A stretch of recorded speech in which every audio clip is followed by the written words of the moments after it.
Assalamu алейкум достор, эсен Кыргыз менен байланышта. Сиздерден бүгүн пикириңиздерди билгим келди. Биз чыгарып аткан формат, чыгарып аткан видеолор кандай болуп атат, жакшы болуп атабы, пайдалуу болуп атабы, маалыматты жакшы эле жеткире алып атабызбы?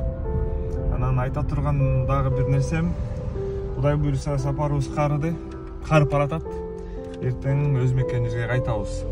Жаркынга шүгүрлөрдү айталы, ушул күнү насип этиптир. Баягы башында айтпадым беле, план менен келгем депчи.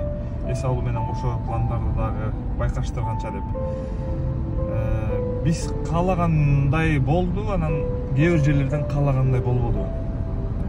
Мен көп 200 жылдан бери кыялданып жүргөн нерсем бар. Ошону буйруса изилдеп болтурайын деп эле калдык. Бир аз убакыт талап кылат, шарттарды дагы белгилеп бекем жыйнап, командага муктаж болот экенбиз. Анан баягы Кудайдын планы биздикинен жакшыраак дейбиз го. Буйруса эң башкысы токтобосок, Кудай денсаулык берсе аракет кыла беребиз.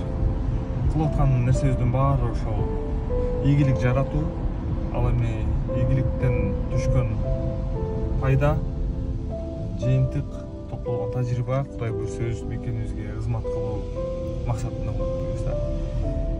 Баарыңыздарга ийгилик. Бул видеодо да бир нерсени айтам.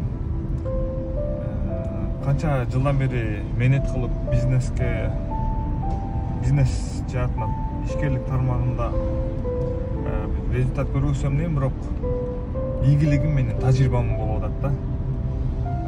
Бул дагы чоң бир неамат, чоң бир жакшы бир нерсе.